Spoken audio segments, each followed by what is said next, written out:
Assalamualaikum warahmatullahi. Bismillahirrahmanirrahim. Alhamdulillahirabbil alamin. Nahmaduhu wa nasta'inuhu wa nastaghfiruh. Wa na'udzu billahi min syururi anfusina wa min sayyiati a'malina. Man yahdihillahu fala mudhillalah wa man yudlilhu fala hadiyalah. Asyhadu an la ilaha illallah wa asyhadu anna Muhammadan abduhu wa rasuluh. Allahumma salli ala Muhammad wa ala ali Muhammad kama sallaita ala Ibrahim wa ala ali Ibrahim. وبارك على محمد وعلى آل محمد كما باركت على إبراهيم وعلى آل إبراهيم في العالمين إنك حميد مجيد قال رب اشرح لي صدري ويسر لي أمري واحلل عقدة من لساني يفقهوا قولي أما بعد. Alhamdulillah, kita bersyukur Allah Ta'ala kita dapat lagi bersama-sama untuk kita meneruskan kelas pengajian kita berkenaan dengan tata cara penerimaan ilmu dan juga penghujahan atau pendalilan agama dalam Islam di sisi ahli sunnah wal jamaah dan juga di sisi ahli bid'ah. Mana mungkin tajuk tu agak ni sikit. Jadi kita sebut bahasa Arab dia sedap bunyi dia. Manhajut talaqi Dan sebenarnya macam saya sebutkan kelas ini kita dah habiskan dan kita ulang balik, dan sekarang ni kelas ni sedang diajarkan di Medio Shah Alam. Ustaz Fadlan ajar di situ. The same topic, buku yang sama. Jadi kita belajar tahap universiti ni.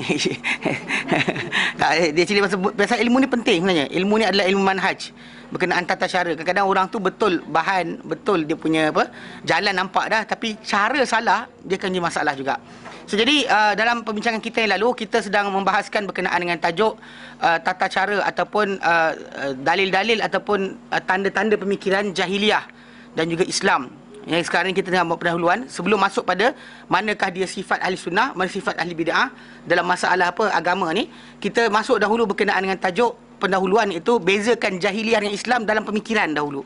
Pasal kalau tak boleh bezakan benda ni, kita tak boleh nampak macam mana boleh jadi percanggahan. Bahkan banyak percanggahan yang timbul zaman kita sekarang ni adalah punca dari ni. Pertama, macam kita lihat, sifat yang pertama jahiliah ni adalah tak nak belajar, tak nak tahu. Dia tak nak tahu, tak nak dengar. Maka bila kita sampaikan ilmu, kita bagi tahu qala Allah qala Rasulullah, orang tu tutup mata dia, pekakkan telinga dia dan orang kata blankkan akal dia daripada memikirkan.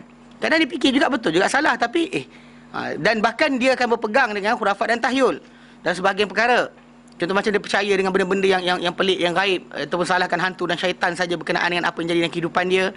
Ataupun kadang-kadang dia jadi pada tanda ketiga, iaitu tidak melepasi alam material, hanya tertumpu kepada bahagian dia sibuk dengan benda-benda fizikal semata-mata pun tak boleh juga. Dan bahkan kadang-kadang dia jadi kepada golongan ni yang sering berlaku dalam masyarakat kita, iaitu mentaklid buta, taklid buta, walaupun hujah yang nyata datang, dia masih lagi tidak mengikut yang benar. Kerana apa? Dia taklid kepada datuk nenek, taklid kepada orang-orang yang berilmu dan juga ahli ibadat, ataupun taklid kepada pemimpin. Dan bahkan yang ini bahaya sekali, pasal banyak orang dia bagi alasan dia orang nak tanggung salah kita. Dia tahu dah sebenarnya benda tu tak ada siapa paksa dia pun untuk gunakan duit dia ke situ dan sebagainya. Bahkan dia ada hak untuk tidak terlibat, tapi dia masih bagi alasan biarkan dia orang tanggung. Kita ni dosa, kan? Ini masalah. Ya. Kalau kita macam example lah kan, tanya kita cakap bid'ah semua, tapi kadang-kadang orang kata tapi itu benda baik. Macam mana kita nak balas nanti? Dia okey. Baik. Sebab Okey, itu sebab kenapa hari itu kita terangkan macam akak kita kata, dia kata benda-benda yang diamalkan oleh masyarakat kita, taklid, contoh macam taklid dan masalah tahlil. Benda tu dalam mazhab Syafi'i tak ada. Bukan kita mazhab Syafi'i, tak satu mazhab Syafi'i pun ajar. Cuma di Nusantara kita ada. Even actually orang Yaman tak buat. Kan kata kita ni dapat Islam melalui pedagang-pedagang daripada Hadramaut kan, yang bawa sufism kepada kita, tapi diorang pun tak buat benda tu. Pelik lah. Datang mana? Okey, itu sebab kenapa hari tu kita terangkan bahawa benda-benda macam ni kita kata di mata kasar manusia baik, kan? Tapi namun begitu Islam ini, contoh kita sebut ibadat. Ibadat ini adalah segala perkara yang Allah Ta'ala suka dan redai kita buat. Namun begitu dan tajuk apa yang Allah Ta'ala suka dan redai kita buat bukan ikut kadar akal kita. Kalau ikut kadar akal kita, dan saya banyak benda kita nak tambah. Contoh macam solat maghrib tambah 5 rakaat ikut akal kita. Tapi mungkin ada orang kata, tapi ustaz itu dah limited, tak boleh tambah. Okay, fine. Dia kata ada benda Nabi tak benar, tak cakap, tak larang, so jadi tak kita boleh buat. Saya berikan contoh kat sini. Contoh dia macam kisah para sahabat Nabi SAW yang kita terangkan hari itu. Nama dia Sa'ad. Dia ni bukan sahabat, dia ni seorang tabi'in. Yang bila kan hari itu kita terangkan hadis bila Nabi kata pada seorang pada 6 orang sahabat, Nabi kata Alaisa lakum fiyya uswah. Dalam hadis sahih Muslim Alaisa lakum fiyya uswah. Kejap. Dia kena tunjuk contoh dalam hadis ni. Dia hadis ni dalam sahih Muslim, Musnad Ahmad lafaz dia datang. Dia macam ni. Dia kata dalam hadis ni daripada Zurarah berkata, Anna Sa'ad bin Hisham bin Amir. Ni contoh mana orang tu nampak baik tapi Islam tak terima. Bahawa Sa'ad bin Hisham bin Amir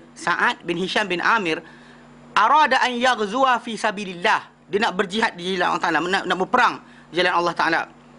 Dan actually sebenarnya benda ni bukan idea yang dia reka. Memang jihad itu amalan paling afdal, semua orang faham. Bahkan memang cuma kita bincang Sahih Muslim itu, setiap orang ada kadar masing-masing. Ada orang paling penting pada dia belajar. Ada orang paling penting untuk dia jaga mak bapak dia. Ada orang paling penting pada dia untuk bersabar. Mana ada orang minta dengan Nabi SAW, ibadat yang paling ni Nabi bagi pada dia solat 5 waktu. Solat pada waktunya. Jadi berdasar pada orang berbeza, setiap manusia berbeza keadaan. Namun begitu, Aisyah radhiyallahu anha pernah lafazkan dalam hadis yang sahih. Aisyah kata apa? Ya Rasulullah, naral jihad afdal amal. Kami dapat jihad ni amalan paling afdal. Aflan jihad, boleh tak kami berjihad? Golongan wanita ni, dia kata boleh tak berjihad? Nabi kata ada untuk kamu ada jihad, tapi jihadlah kita lafih. Jihad yang tak ada peperangan dalamnya, tak ada pembunuhan dalamnya. Itu haji mabrur, haji yang mabrur. Haji yang diperelokkan, yang diperbaiki. Maksud dia memang ini idea berkenaan dengan antara tiket ke syurga mudah. Yang semua orang para sahabat faham. Itu apa? Jihad fisabilillah. Okay, fine. Bahkan orang infak fisabilillah tadi dia tak sama macam biasa. Kalau infak biasa ni 1 balas 10.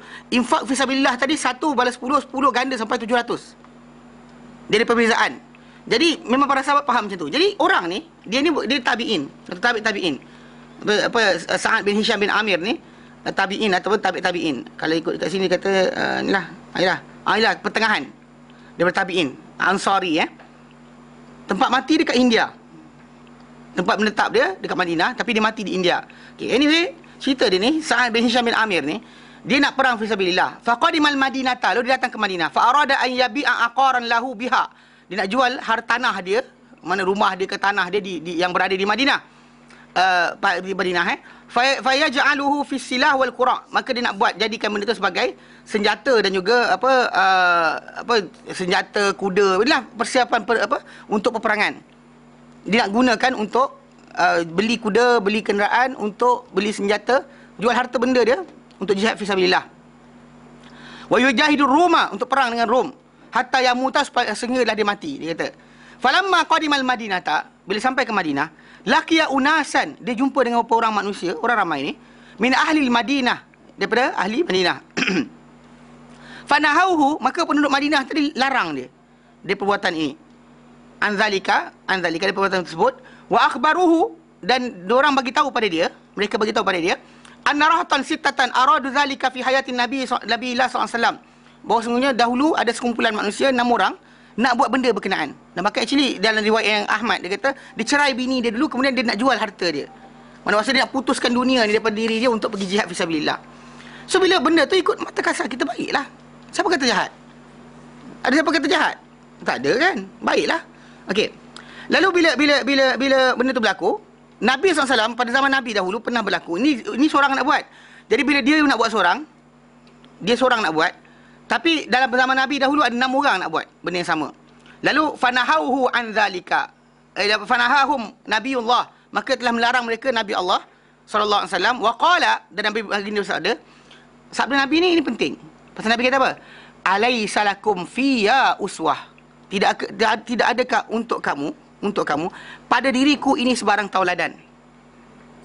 Tak adakah untuk kamu pada diriku sebarang tauladan? Nabi sebut perkara ini pasal nak kebaikan. Nabi nak kebaikan. Mungkin ada orang kata Nabi lah. Tapi bila Nabi kata aku ni adalah contoh kamu. Kalau dia kata untuk orang yang mati tadi, kita kata kebaikan dia apa? Nabi tunjukkan, doakan untuk orang sebut, ya Allah ampunkanlah dia, Allah maafkanlah dia. Datang kita kata kena buat ritual khas atau upacara khas bagi menyelamatkan orang mati tadi. Kita datang mana? Lafaz Nabi tadi nak kita letak mana? Alaisalakum fiyya uswah tu kita nak buang mana? Bahkan benda ni akan merebak kepada meninggalkan sunnah Nabi sallallahu alaihi wasallam. Sampai kan zaman kita sekarang ni kan orang sibuk jumpa dengan bomoh lah ni sekian sebagainya, ustaz minta air jampi. Sedangkan dalam hadis Nabi, kalau kita sakit-sakit badan, Nabi ajarkan dalam hadis sahih Muslim. Bukan kita kata hadis-hadis yang dhaif, hadis sahih. Nabi SAW ajarkan salah seorang sahabat, dia badan dia sakit-sakit depan masuk Islam. Dia jumpa Rasulullah, dia kata, Rasulullah, badan aku sakit-sakit. Nabi ajar dia. Nabi kata, pegang pada badan kau yang sakit tadi, sebut Bismillah, Bismillah, Bismillah 3 kali. Kemudian sebut A'udzubillah wa qudratihi min syarri ma ajidu wa hadir. Aku berlindung dengan Allah dan kekuasaannya daripada keburukan apa yang aku rasakan, aku bimbangkan. Dan nota apa tafsir maudhu'i ada dekat isti'adzah tu. Mana Nabi ajarkan dia 7 kali. Dan dia kata lepas aku buat hilang. Ini hadis sahih. Tapi saya perasan benda ni tak diketahui oleh orang ramai. Pelik tak? Mana orang jumpa ini sekian kali kokak dan sebagainya, yang ini tak jumpa. Sedangkan ini ajaran Nabi SAW yang nyata, yang jelas. Nabi kata pada dia sakit badan, pegang badan kau, sebut itu. Ataupun Nabi pergi jumpa orang, kalau orang sakit, Nabi kata As'alullahal azim, Rabbal arsyil azim, an yashfik. Aku minta Allah Ta'ala, aku mohon, aku minta kepada Allah yang maha agung, Tuhan arasy yang agung, agar sembuhkan kau. Mana Nabi lafazkan macam tu? Tu je. Mereka patut sembuh, dia akan sembuh. Anyway, sunnah Nabi ditinggalkan. Maka kita pergi jumpa kahwin, kita tak tahu nak buat apa kan. Makan saja ke mengumpat pengantin. Kan sebenarnya betul tak? Sebenarnya kita datang jumpa pengantin tadi, kita sebut pada dia barakallahu fik. Barakallahu lakum wa baraka alaikum. Kita sebut doa tadi kepada mereka berdua. Ini kita jumpa-jumpa, lawa anak aku lagi. Kan? Yang itulah dia time dia muda, dia kata lawa aku lagi. Bila dia dah berumur sikit, lawa anak aku lagi. Kata tu kadang-kadang lawa anak saudara aku lagi. Habis semua dia dibandingkan. Itu contohnya lah. Ni masalah bukan sini tempat lain. Tapi faham maksud dia benda ni tadi apa patut buat? Bahkan kita bila orang dapat anak, tak tahu buat apa. Kita pergi tahniah, sebutlah barakallahu fik. Mana bila kawan kita beli kereta baru, kita sebut apa? Barakallahu fik. Ini sunnah Nabi yang ditinggalkan. Tak ada siapa buat. Kenapa? Sebab tadilah ada benda baik lagi baik daripada Nabi ajar. Ada benda baik yang lagi baik daripada Nabi ajar. Ini masalah dia. Yang kita kata tadi kan, macam masalah tahlil tadi kan, orang tu nampak dia lagi pandai daripada Nabi. Dia problem pertama, orang kata benda tu macam amalan tambahan. Itu satu poin. Dan masalahnya ini kaitan dengan benda ghaib. Kalau pandang jauh lagi, dia renung betul-betul. Sekali pandang mata kasar tak nampak. Macam Nabi SAW dengan sahabat tadi, dengan sahabat 6 orang tu, Nabi kata, tidak adakah untuk kamu pada diriku sebarang tauladan. Dan Sa'ad bin Hisham bin Amir tadi, dia kata apa?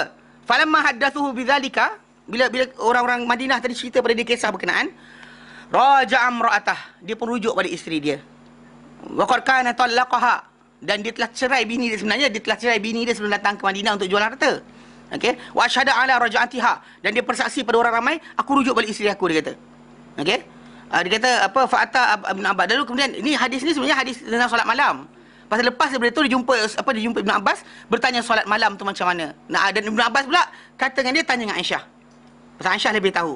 Dia kata, jadi tanya ibadat Nabi, solat malam Nabi macam mana. Anyway, the first part of hadis ini jelas menunjukkan bahawa sahabat Nabi lebih sukakan kebenaran, kebaikan. Tapi mereka tak buat benda berkenaan. Nabi tak ajar mereka buat macam tu. Maka mereka ada isteri, mereka ada rumah, mereka ada harta, mereka kadang-kadang miskin, kadang-kadang kaya. Tak ada masalah. Bukannya maksudnya buang harta tu menunjukkan orang tu cinta Tuhan. Tak ada. Nabi tegur menunjukkan bahawa akal kita kata bagus, Nabi tak kata bagus. Tu Nabi kata, tidak adakah pada diri aku ni sebarang untuk kaummu sebarang tauladan. Mana tauladan Nabi lah kita patut ikut. Kenapa ikut orang lain? Kalau Nabi tunjukkan memadai dengan hanya berdoa bagi orang mati. Dan kita kata takkan doa je. Kat ayat keluar takkan doa je tu macam mana? Takkanlah Nabi SAW tak boleh ajarkan kita benda terbaik. As if saying that kita kata kita lagi pandai daripada Nabi. Itu kalau kita extend sikit, takkan kita lagi pandai daripada Nabi SAW. Pasal benda ni macam Imam Malik. Nanti kita akan baca dalam buku Manhajut Talaqi ni. Bila mana Imam Malik menegur salah seorang lelaki ni, dia nak berihram daripada kubur Nabi. Sedangkan Nabi SAW sendiri berihram daripada Zulhulaifah ataupun apa Bir Ali kita sebut kan. Orang sebut Bir Ali okay. Anyway, kalau kita perhatikan balik, jarak berapa batu? Nabi tak pernah sekat sesiapa pun untuk berihram sebelum daripada itu. Betul tak? Yang pentingnya jangan lintas kawasan tersebut tanpa ihram. Betul? Okay. Tetapi problem dia sekarang ni, bila seorang lelaki tu jumpa Imam Malik. Imam Malik kita tu adalah beri fatwa di Masjid Nabi. Orang tu kata dengan Imam Malik, dia kata, "Wahai Imam, aku nampak lagi baik kalau boleh kita ni orang ramai ni berihram daripada kubur Nabi. Kalau lepas sembahyang sunat situ kat kubur Nabi, betul salam betul keluar. Ikut kepala baik tu. Kan bagus tu. Kan? Imam Malik kata apa? Jangan buat. Jangan buat. Aku bimbang ke atas kau fitnah. Aku bimbang ke atas kau ni ujian atau bala Allah Ta'ala. Lepas tu dia kata, ya wahai imam, beberapa batu je jarak. Mana kalau kita ikut kat kubur Nabi, kalau kita ikut jalan raya kubur Nabi dengan Zulhulaifah tu bukan jauh sangat. Beberapa batu saja aku kedepankan, takkanlah ke atas aku kena fitnah pula. Lepas tu Imam Malik kata dengan dia, aku bimbang ke atas engkau ini bahawa engkau akan merasakan fitnah, engkau akan merasakan bahawa engkau lagi pandai daripada Nabi. Engkau telah sampai kepada satu perkara yang Nabi terlupa nak bagi tahu. Nabi terlupa nak bagi tahu, engkau sampai pada benda berkenaan. This is the solution for this problem. This is the best or better. Orang kata apa pelaksanaan daripada yang apa yang Nabi buat. Terlintas nanti. Sayalah cakap. Dan itu kita tahu, ni better lagi. Sekarang Nabi punya tadi macam mana? Di zaman kita sekarang ni, bila Nabi kata dalam rumah, contoh dari rumah manusia ni, kita kata maki syaitan. Dan Nabi kata, jangan jadikan rumah kamu tanah perkuburan. Kerana syaitan tak masuk dalam rumah baca dari surah Al-Baqarah. Tapi orang kita tak amalkan sunnah Nabi, dia buang sunnah Nabi, tinggalkan sunnah Nabi, lepas tu dia ambil dengan apa yang bomoh ke ustaz, yang apa, campak cuka ke, campak garam lah, campak apa, tahan 30 tahun. Nabi punya solution 3 hari je. 3 hari je Nabi bagi. Untuk Baqarah tadi 3 hari saja. Kalau baca siang hari 3 sampai 3 malam. Mana siang tu sampai malam, siang sampai 3 malam. Yang kalau dibaca malam sampai 3 siang. Rumah dia akan dijaga daripada syaitan. Problem ni sekarang ni, kita dapat solution Nabi 3 hari. Datang orang bagi pada kita paku, tahan 30 tahun. Takkanlah Nabi SAW lagi rendah daripada orang tu. Kan ni Nabi utusan Allah Subhanahu Wa Taala, yang mana Islam ini datang untuk penyelesaian masalah hidup manusia. Datang kita Islam bagi solution 3 hari je. Ish tak pandainya. Tapi orang kata, tapi ustaz, ayat Quran juga. Kan kalau baik apa salahnya? In the end, kalau baik apa salahnya ni, dia akan buka ruang yang banyak sangat. So much. Mana banyak sangat. Macam tu, macam jampi air. Kan orang tu pertama, dia sepatutnya kena bangun doa pada Allah Taala. Kalau anda kata ada orang doakan dia tanpa diketahui, better daripada dia tahu. Sebenarnya inilah hadis Nabi kan, doa Zahrul Ghaib. Kita nampak kawan kita ni sakit dan sebagainya, kita balik rumah, kita bangun malam, kita solat, lepas tu kita doa, ya Allah, sembuhkanlah kawan aku. Dan malaikat akan kata amin, walaka mislu zalik, dan untuk engkau apa yang macam kau minta. Mereka akan dapat benda yang sama apa yang kita minta untuk sahabat kita. Ini kadang kita tunggu orang tu minta untuk doakan saya, baru nak doakan. Doakanlah tanpa dia tahu. Doakan tanpa dia tahu. It's actually the best doa. Doa Zahrul Ghaib. Jadi yang minta buat tak buat, itulah sekali tiba-tiba solution datang. Datang apa? Ustaz jampi, Ustaz Yasin Taklim menjampi air kan. Air dia berkat dan juga sekian. Anyway, last sekali apa dia jadi? Sunnah Nabi akan ditinggalkan. Siang Nabi akan ditinggalkan. Last sekali tinggal sunnah Yasin Taklim lah. Faham tak? Benda ni akan bahaya. Pasal apa? Satu peringkat dia orang akan tinggalkan sunnah Nabi SAW. Salah sekali orang akan pegang dengan sunnah ajaran orang-orang yang lain. Itu masalah yang timbul. Kerana kita kata benda-benda amalan-amalan tahlil ni adalah tarekat punya, bukannya amalan mazhab Syafi'i pun. Amalan Sufism, bukan amalan mazhab Syafi'i. Problem kita masyarakat kita, dia sangka benda tu amalan mazhab Syafi'i. Tu kalau orang cerita dengan saya kata buka kitab mazhab Syafi'i, yang imam yang mazhab Syafi'i, bukan orang mazhab Syafi'i buat benda tu. Kalau orang mazhab Syafi'i buat benda tu banyak benda. Atau orang-orang yang jadi munafik pun zaman Rasulullah SAW dahulu, ada duduk di belakang solat belakang Rasulullah tapi mereka tak jadi tauladan. Kalau kita imam mazhab Syafi'i ni, contoh macam kita kata Imam Nawawi ke, Imam Syirazi ke, mana ulama mazhab Syafi'i yang muktabar. Mereka ajar tak benda soalan dia. Kalau ajar tunjukkan dalam buku bahasa Arab. Saya tengok.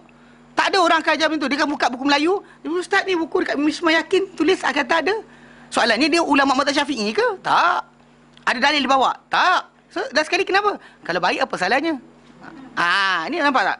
Pasal lafaz hadis Nabi ni, yang Nabi kata, tidakkah ada untuk kamu pada diriku sebarang tauladan. This is actually, benda ni besar.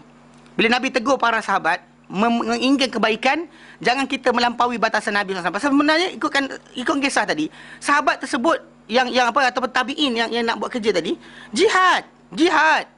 Bukan cakap zikir, jihad. Kan? Tapi dia nak buat tadi, tanpa perintah Islam. Kalau ikutkan untuk berjihad dalam Quran Karim, jahil kufar wal munafikin, perangilah orang kufar dan juga orang munafik. Al-Quran nyata jelaskan benda berkenaan. Tapi namun begitu, ia mesti ada syarat-syarat dia. Dengan perintah pemimpin Muslim, bukannya datang dengan kita suka hati, jom kita pergi tembak orang, tak boleh. Mana tak boleh buat benda berkenaan. Maka hatta contoh macam pelaksanaan hukum-hukum, macam potong tangan untuk orang mencuri dan sebagainya, bukan dibuat oleh kumpulan manusia tertentu, bahkan kena buat oleh kerajaan. Dibuat oleh kerajaan, bukannya oleh orang-orang awam. bukan oleh apa yayasan taklim, bukan oleh apa imam masjid Sungai Bercala, bukan oleh Masjid Ufran punya imam, bukan. Bukan imam-imam, bukan bilal-bilal, bukan mufti pun. Maka mufti mengeluarkan fatwa saja. Yang melaksanakan perkara ini adalah kerajaan. Nampak tak? Dari konsep dia, kalau orang tu buat juga dia salah. Walaupun dia kata Nabi tak pernah larang pun. Kalau kita balik, Nabi pernah larang? Tak ada. So, apa masalah dia? Oh, in the end dia akan buka ruang yang besar. So Islam ni tadi akan jadi apa? Ikut kepala orang ni, ikut kepala orang tu. Itulah sekali timbul macam-macam benda. Setelah sekali Islam yang asal akan ditinggalkan. Itu sebab kenapa alhamdulillah Allah Taala jadikan dalam Islam ini sumber Islam itu fix. Sumber syariah Islam itu terhad, terbatas. Maka kita tak dapat melampau daripada batasan yang ada. Sebab bila orang tu kata tahlil baik, soalan sekarang ikut siapa? Ikut akal kita ke ikut syariat? Kalau ikut syariat dia tak baik. Pasal apa? Pasal melanggar apa yang Nabi ajarkan. Bahkan mungkin ada orang kata contoh macam kita akan baca nanti, bila seorang tu dia kata pada seorang tabi'in, dia kata dia nak semayang juga lepas asar ataupun lepas subuh. Kawan tu kata jangan buat. Dia kata aku nak buat juga. Betul dia kata jangan buat. Betul kawan tu kata apa masalah dia? Dia kata aku takkanlah Allah Taala nak azab aku kerana aku solat. Takkan Allah Taala nak azab aku kerana solat, aku solat. So takkan diazab aku kerana solat. Betul tabi'in berkata pada anak murid. Dia kata apa?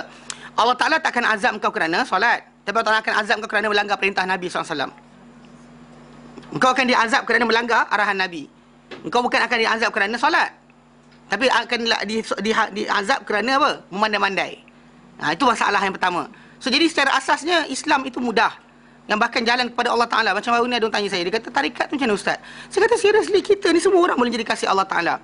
Kalau tanpa tarikat datang masuk dalam masyarakat kita, selama dah selesai masalah orang kena tipu. Ini kalau kita kata taman tun, berapa ramai kena tipu? Guru-guru tarikat yang konon arif billah ni, guru mursyid, saya bawa kamu kepada Allah Ta'ala. Lepas tu dia tuai dengan anak murid dia. Dia ambilnya orang tu banglo, dia ambil orang tu punya kereta. Berapa ramai yang kena? Kalau kita tengok balik, kena tipu berkali-kali. Ini arif billah bendanya. Kan kelentong berkali-kali kelentong tu. Lepas tu kena tipu, lepas tu dah habis peringkat pertama. Sampai ada syarikat tau. Ada orang yang itu habis syarikat dia hilang. Kena makan macam tu je. Ini arif billah macam mananya. Dan orang yang biasa buat benda ni adalah ahli bid'ah. Yang sukakan kononnya macam kita ni ada kekasih, nak jadi kekasih Allah Ta'ala dan sebagainya, berselawat. Tapi lepas tu makan harta orang. Bohongnya. Kata kena Allah Ta'ala tapi tipunya. Yang bagi sebahagian mereka yang suka buat benda ni, kalau kita perhatikan dalam masyarakat kita, ada kononnya macam kita lah yang sekian nak buat tahlil dan sebagainya. Perhatikan balik, dia cara hidup dengan cara hidup Nabi. Yang menipu contohnya macam apa, contoh Nabi SAW boleh lebih kaya berbanding dengan siapa-siapa pun. Tiap orang yang datang, 1/5 harta rampasan perang milik Nabi. 1/5 harta rampasan perang, perang Uhud ke perang sekalipun, perang Badar ke, 1/5 milik Nabi. Lepas tu kemudian Nabi duduk di Madinah, duduk di rumah dia, datang orang bagi hadiah. Ya Rasulullah ambil hartaku, ya Rasulullah ambil sekian. Dia orang akan datang untuk apa? Mengagih-agihkan harta kepada Rasulullah SAW. Nah begitu baginda tak simpan lah pula. Kita kau dapat kita simpan, kan? Ni untuk anak aku, ini untuk sekian, kan? Ini untuk menantu aku, ini untuk sekian. Tak, ini faham tak? Nabi tak buat benda berkenaan. Dan para sahabat lepas tu pun tak buat. Tapi yang datang syekh-syekh yang pakai serban berlapis-lapis ni, dengan kain selempang, naik kain ni pasal naik Porsche kenapa? Soalan. Soal, faham tak? Jangan kata macam supaya kita menunjuk pada orang kafir kita jadi kaya. Subhanallah. Nabi pernah Umar bin Khattab tengok Nabi SAW kan, dia badan dia bekas kerana apa? Baring di atas tikar daripada pelepah tamar. Umar menangis. Umar kata, "Ya Rasulullah, engkau utusan Allah. Raja Rom, Raja Parsi hanya raja saja. Mereka kursi mereka daripada sutra, daripada baldu dan sebagainya. Emas perak bertatakan intan belian. Engkau utusan Allah Ta'ala. Ini keadaan kau." Umar menangis. Betul Rasulullah kata apa? "Wahai Umar, ama tardha ya Umar." Kau tak redha kau wahai Umar? Dunia untuk mereka, akhirat untuk kita. Itu beza dia. Tak ada dalam Islam yang kita nak ni. Dan kefakiran itu bukan satu masalah. Pasal dalam Islam Nabi sendiri menyatakan, "Mal faqru akhsha alaikum." Aku tak bimbang korang fakir. Aku tak bimbang korang miskin. Tapi yang tadi itu masalah, konsep masalah tadi kan. Mana orang tadi bukan buat free pun. Ingat free ke buat maulid dengan apa, buat tahlil tu? Bayar tau. Panggil free tengok dia nak datang. Ini masalah dia. So secara asasnya kita kata dia banyak konteks lah, banyak konteks. First one is actually bahagian tersebut. Second one, kadang-kadang kita nak bagi pahala pada orang. First kita kena sincere. Kena sincere kita dulu, baru kita boleh bagi pada orang, betul tak? Dah Allah tak terima amal tadi, baru kita boleh bagi pada orang lain. Soalannya sekarang, kalau orang tak hidang makanan sedap, kita nak datang baca ataupun buat tahlil tadi, so mana sincerity dia? Takkan nak buat je kan? Kalau terkenal kan, jom buat untuk orang sekian. Kita tak ada masalah. Problem sekarang, dia kena hidang makanan dulu. Ada kawan saya, dia seorang kat Kelantan, dia kena kan. Dia kata, dia nak ajar lah orang masjid dia. Dia kata macam ni, pocik-pocik sekalian, dia kata. Seorang sana, dia kadang, dia bayar orang untuk apa, baca Quran bagi orang yang telah mati. Ini pahala sedekah pada orang mati tadi. Mazhab Syafi'i tak benarkan, confirm. Okay. Tapi masalahnya timbul, dia kata nak buat juga kan. Kalau baik apa salahnya, balik tadi kan. So dia kata macam ni, kata pocik-pocik sekalian, dia kata, katakanlah dia kata, kita ni dipanggil seorang budak, anak muda kat sini kampung kita ni, ya memang orang muda tak duit lah. So dia panggil orang kita, dia kata, bapak saya meninggal, melah baca Quran untuk bapak saya. So semua datang baca Quran. Dia biasa dia buat 3 malam khatam Quran. So the first night khatam Quran, baca semua ni, seorang baca sejuzuk ni, 30 orang 30 juzuk habis. Okey. Dengan bunyi tak ada apa dengar, baca harakat apa benda tak ada apa dengar. Anyway, dia baca. Selepas saya baca berkenaan, okey, apa jadi? Budak tu pun datang hidang kopi dengan biskut kering. Orang ni detik-detik ni menjijik peluh. Bau berzikir, bau buat tahlil dan apa, baca Quran panjang ni. Lepas tu menjijik peluh, tiba-tiba dapat biskut kering dengan air kopi. Lepas tu kawan saya kata, lepas tu budak tu bangun ramai, dia berkata, terima kasih pocik-pocik sekalian sebab baca Quran untuk apa hamba, dia kata. Jadi dia kata, dia kata insya-Allah besok kita buat baca lagi. Lepas tu kawan saya kata, datang tak? Agak-agak. Bukan ramai yang datang tak? Lepas tu seorang jerit kat belakang, tobat tak datang. Dia kata yang tu. Dia kata, jadi first, itu dah gagal. Situ gagal lah. Mana untuk sincerity tu dah gagal. Kalau kita sincere kan, tanpa keluarga dia minta kita buat. Kenapa minta keluarga dia minta kita nak buat? Kalau tak minta keluarga dia minta untuk kita buat, tiap-tiap hari kat masjid tu kena buat tahlil. Hari ni, apa akak ni teringat jiran dia. Besok kawan tu teringat jiran dia. Lusa tak ada kelas agama lah yang tu. Betul tak? So everybody ada hak. Saya ada hak juga. Saya jiran saya. Jiran akak, akak jiran akak kat ujung apa section apa jalan mana entah. Saya punya jiran kat jalan mana entah. So tak sama jiran kita. So ada hari saya teringat jiran saya. Yang kita Pak Imam, jom kita buat. Pak Imam pun letih juga, tapi dia tak ada siapa nak bayar. Anyway nak kena buat. Okey, buatlah. Nak sincere. So buat. Lepas tu besok akak pula minta. Lepas tu lusa akak ni minta. So sekali nak berhenti bila? Lepas tu saya pernah cakap dekat orang apa pakcik ni dekat Masjid Ghufran. Dia kata, ustaz, betul ustaz. Dia kata dekat Masjid Taqwa pernah jadi 3 hari, 3 malam straight. Bayangkan, benda tu tak wajib. Kelas agama dibatalkan dengan sebab benda berkenaan. Belajar wajib. Nampak tak? Tak logik. There's no logic in that, dia kata. Saya katakan dia orang, be sincere, be fair. Bukan masalah kalau baik apa salahnya. Kita sekarang ni kita jangan memandai kat atas Rasulullah SAW. Kalau Nabi kata, alaisalakum fiyya uswah, tak adakah untuk kamu pada diriku sebarang tauladan? So, jadi orang yang belajar ni kena tahu bahawa tauladan Nabi adalah yang terbaik dalam any aspect. Akhlak, dia, jadi kita kecil pada 3 skop, akidah, ibadah, akhlak. Akidah, ibadah, akhlak. Anything else daripada itu, kita terbuka. Maksud dia apa? Datang ke masjid, Nabi galakkan. Tapi naik apa? Nabi tak sebut. Jalan kaki boleh, naik basikal boleh, naik unta boleh kan. Kenapa? Tengok seorang beli unta daripada Australia, pakai kat rumah. Dia kata kenapa? Ikut sunnah Nabi SAW. Terpulang. Nak buat, silakan. Tak ada hal. Tapi salah, dia salah lah. Nabi SAW tak kata pada orang ramai, naiklah oleh kamu akan unta. Kan Nabi tak kata yang tu. Nabi kata guna pergerakan perjalanan dibuat, tapi pergi keluar. Tapi cara apa? Terpulang. Naik kereta ke, naik lori ke, terpulang.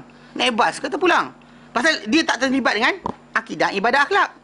Tapi berkaitan dengan akidah, ibadah dan akhlak, macam tadi contoh tahlil tadi, dekat situ ada akidah. Contoh masa orang mati tadi, benda gaib, macam mana kita nak selamatkan dia? Ini akidah. Kita kata orang benda sekian boleh buat, mana kita tahu sampai? Apa cara yang sampai? Lafaz apa yang sampai? Doa mana yang sampai? Bahkan doa dia uniform, diedarkan di masjid-masjid uniform. Mana maksud dia? Satu bentuk je. Kalau kita katakanlah ada orang buat tahlil kan, daripada Allah, lepas tu kemudian dibaca doa, segala puji bagi Allah Tuhan sekalian alam, selawat dan salam ke atas Nabi SAW. Ya Allah, pahala apa kami zikir tadi, bagilah pada semati. Amin ya rabbal alamin. Kalau dia buat macam tu, saya orang panggil tak lagi untuk buat tahlil? Tak. Dia kata, sama lah macam biasa kita baca.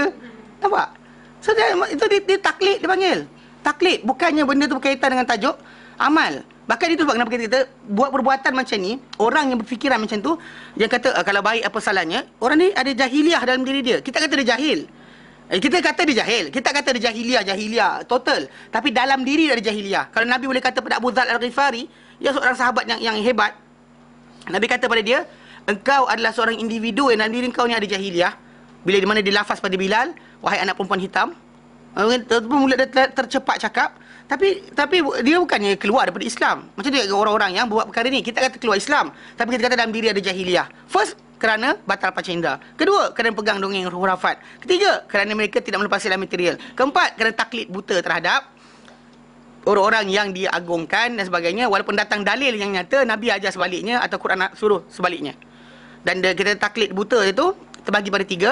First, kepada kepada orang-orang yang dikatakan atuk nenek kita. Kedua, kepada orang-orang yang dikatakan alim ataupun abid. Walaupun kita kata, tak ikut siapa kalau bukan ustaz. Ustaz hanya mengarahkan, dia bukan suruh diikuti. Itibak kita bukan kepada guru yang mengajar kita. Itibak kita kepada Allah dan Rasulnya. Guru tu hanya bagi isyarat saja. Irsyad dipanggil. Bukannya ikut saya. Bukan ikut Ustaz Kariman. Bukan ikut ustaz yang dekat sini. Ikut apa? Ikut panduan yang ditunjukkan. Bukan ikut dia.